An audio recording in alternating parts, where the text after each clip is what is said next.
നിങ്ങളുടെ favourite shows ഇനി ഒരിക്കലും മിസ്സാവില്ല. ഇപ്പോൾ C5 കാണും നിങ്ങളുടെ ഫേവറേറ്റ് ഷോ തികച്ചും സൗജന്യമായി. പല്ലവി, നീ ഇങ്ങനെ കരയാതെ കാര്യം പറ.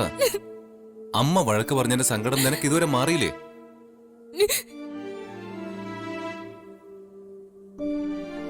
പല്ലവി, നീ അതൊന്നും മനസ്സിൽ വെക്കണ്ട, മറന്നു കളയ്.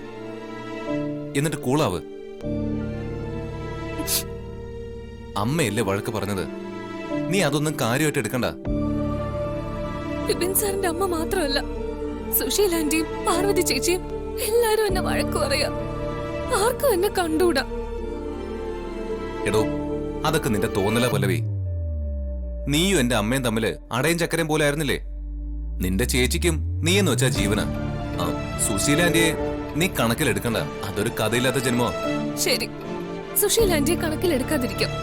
പക്ഷെ വിപിൻ സാറിന്റെ അമ്മയും പാർവതി ചേച്ചിയും എന്നെ വഴക്ക് പറഞ്ഞാ എനിക്കത് സഹിക്കാനാവില്ല. എന്തെങ്കിലും ഒരു സിറ്റുവേഷനില് അവര് നിന്നോട് മുഖം കറുപ്പിച്ചോന്നല്ലാതെ അവർക്ക് നിന്നോട് നിത്യശത്രുതയൊന്നും ഇല്ലല്ലോ. ഞാൻ നല്ല കാര്യങ്ങൾ മാത്രമേ പറയാറുള്ളൂ. പക്ഷെ അതിവിടെ ആർക്കും മനസ്സിലാവുന്നില്ല. എല്ലാരും എന്നൊരു അധിക പ്രസംഗമായിട്ടാ കാണുന്നത്. സാറ് ചിരിക്കുകയാണോ? പല്ലവിയുടെ ഈ പരിഭവവും പിണക്കവും ഒക്കെ കാണാനേ നല്ല രസമുണ്ട്. സാറിന് തമാശ. ഞാൻ ഇവിടെ എന്റെ നെഞ്ചു നിറഞ്ഞ കാര്യ പറയുന്നത്. എന്റെ വിഷമം സാറെങ്കിലും കേൾക്കുമെന്ന് കരുതി. പക്ഷെ സാറും അത് കാര്യമാക്കി എടുക്കുന്നില്ല. വേണ്ട സാറേ, ഞാൻ ഒന്നും പറയുന്നില്ല. എന്റെ സങ്കടം ഞാൻ എന്റെ ഉള്ളിൽ തന്നെ ഒതുക്കാം. എടോ, താൻ എന്നോട് പിണങ്ങലേടോ. പിന്നെന്താ സാറിനൊരു ഗൗരവം ഇല്ലാത്ത? എനിക്ക് നല്ല ഗൗരവം ഉണ്ടല്ലോ, താൻ പറഞ്ഞു. സാറേ, ആ സന്യാസി വ്യാജനാണെന്ന് പറഞ്ഞതിനാ സാറിന്റെ അമ്മ എന്നെ വഴക്ക് പറഞ്ഞത്. അയാൾ ഒരു വ്യാജൻ തന്നെയായിരുന്നു സാറേ. അതുകൊണ്ടാ അയാൾക്കുള്ള ശിക്ഷ ദൈവം കൊടുത്തത്. മന്ത്രതന്ത്ര യന്ത്രങ്ങളൊന്നും കള്ളത്തരത്തിനും പണം സമ്പാദിക്കാനും വേണ്ടി ദുരുപയോഗം ചെയ്യാൻ പാടില്ല. അങ്ങനെ ചെയ്താ ഇതുപോലെ ജീവഹാനി ഉൾപ്പെടെ കടുത്ത ശിക്ഷകൾ അനുഭവിക്കേണ്ടി വരും. ഇനി പറഞ്ഞിട്ടെന്താ കാര്യം? എന്റെ വാക്ക് ആദ്യമേ കേട്ടിരുന്നെങ്കിൽ ഇവിടെ ഈ ദുരന്തം ഒഴിവാകുമായിരുന്നല്ലോ. ഞാനിവിടെ നിൽക്കുന്നില്ല സാറേ.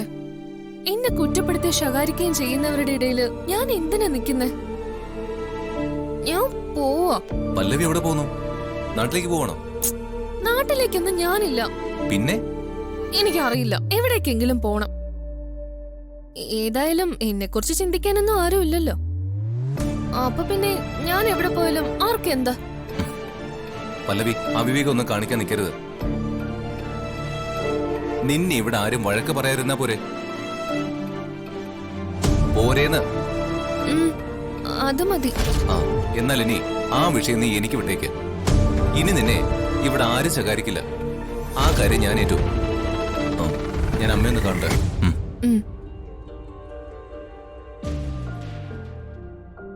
എന്റെ പൊന്നു മോനെ, എനിക്ക് ഇയാളുമായി യാതൊരു ബന്ധവുമില്ല.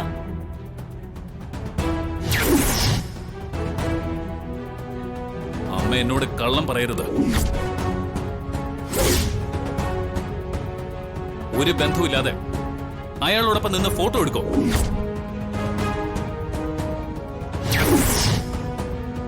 മോനെ, ഞാൻ പറഞ്ഞത് സത്യമാണ്. ഇയാളുമായിട്ട് എനിക്ക് യാതൊരു ബന്ധവുമില്ല. പിന്നെ ഈ ഫോട്ടോയിൽ ഇയാൾ എങ്ങനെ വന്നു എന്നല്ലേ നിന്റെ ചോദ്യം? ഈ ഫോട്ടോ എടുക്കാനുണ്ടായ സിറ്റുവേഷൻ നിന്നോട് പറഞ്ഞാൽ നിനക്കത് ബോധ്യപ്പെടും. ഈ ഫോട്ടോ എടുത്തത് ഒരു പബ്ലിക് ഹെൽത്ത് സെന്ററിൽ വെച്ചാണ്.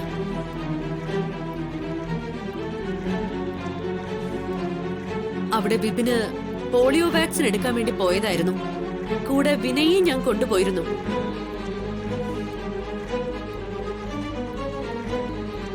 ഈ രണ്ട് പിള്ളേരും കുഞ്ഞിലെ വെളുത്ത് തൊടുത്ത് കാണാൻ നല്ല ഭംഗിയായിരുന്നില്ലേ? ആര് കണ്ടാലും രണ്ടുപേരെയും എടുത്ത് ഓമനിക്കാനേ തോന്നും. അങ്ങനെ അവിടെ വെച്ച് ഈ മനുഷ്യനും പിള്ളേരെ കണ്ട് ഇഷ്ടപ്പെട്ടു. ഇവർക്കും എനിക്കൊപ്പം ഞങ്ങൾക്കൊപ്പം ഒരു ഫോട്ടോ എടുത്തോട്ടെ എന്ന് അയാള് ചോദിച്ചു.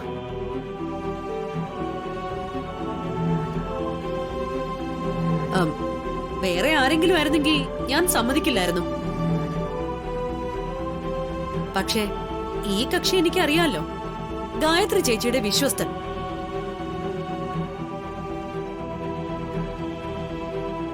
അയാൾ ഒരു ഫോട്ടോ എടുത്തോട്ടെ എന്ന് ചോദിച്ചപ്പോ ഞാൻ എന്തിനാ മടിക്കുന്നേ? നമുക്കറിയാവുന്ന ആളല്ലേ, എടുത്തോളാൻ ഞാൻ പറഞ്ഞു. അയാൾ ഞങ്ങൾക്കൊപ്പം ഒരു ഫോട്ടോ എടുത്തു. എന്നിട്ട് പിന്നീട് അതിന്റെ ഒരു കോപ്പി എനിക്ക് തന്നു. അത് ഞാൻ സൂക്ഷിച്ചു വെച്ചു. പ്രഭാവതി, നീ ആൾ തികഞ്ഞ ക്രിമിനൽ തന്നെ. എത്ര പെട്ടെന്നാണ് നീ കഥ മെനഞ്ഞത്. മോനെ, അമ്മ പറഞ്ഞതാ സത്യം. പിന്നെ ഈ ഫോട്ടോ എടുക്കുന്ന സമയത്ത് ഇയാള് ഭാവിയിൽ മോന്റെ അമ്മയുടെ കൊലപാതകയാവുന്നൊന്നും എനിക്കറിയില്ലല്ലോ.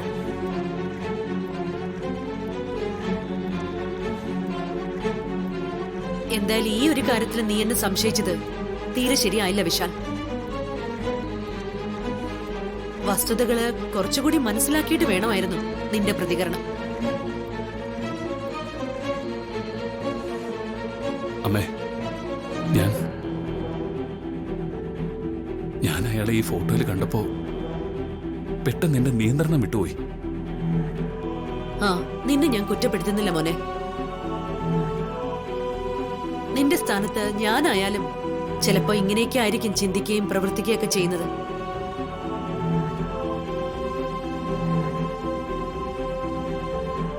പിന്നെ ഈ ഫോട്ടോ സൂക്ഷിച്ചു വെച്ചതുകൊണ്ട് നമുക്കൊരു പ്രയോജനം ഉണ്ടായി. പോലീസിന് ശേഖരനെ ഐഡന്റിഫൈ ചെയ്യാൻ സാധിച്ചത് ഈ ഫോട്ടോ കയ്യിലുണ്ടായിരുന്നതുകൊണ്ടാ.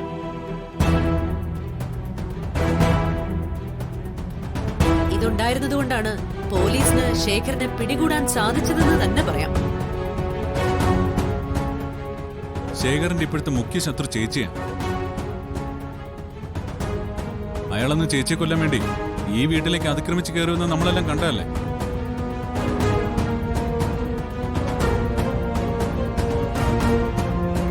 ഇവിടെ നടന്ന സ്വാമിജിയുടെ കൊലപാതകവും അയാളാണോ ആസൂത്രണം ചെയ്തതെന്ന് പോലും എനിക്ക് സംശയമുണ്ട്.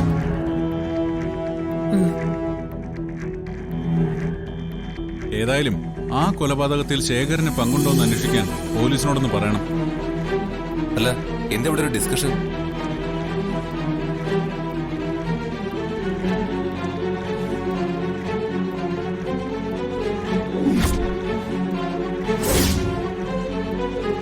അല്ല, ഇതേതാ ഈ ഫോട്ടോ? ഇത് അമ്മയും ഞാനും വിനേടണമല്ലോ.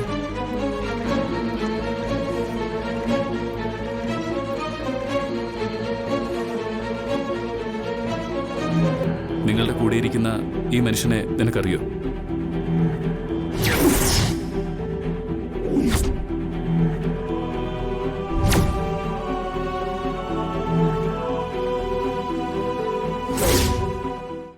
ഡൗൺലോഡ് ചെയ്യൂ C5 ആപ്പ്. കാണൂ എല്ലാ എപ്പിസോഡുകളും സൗജന്യമായി.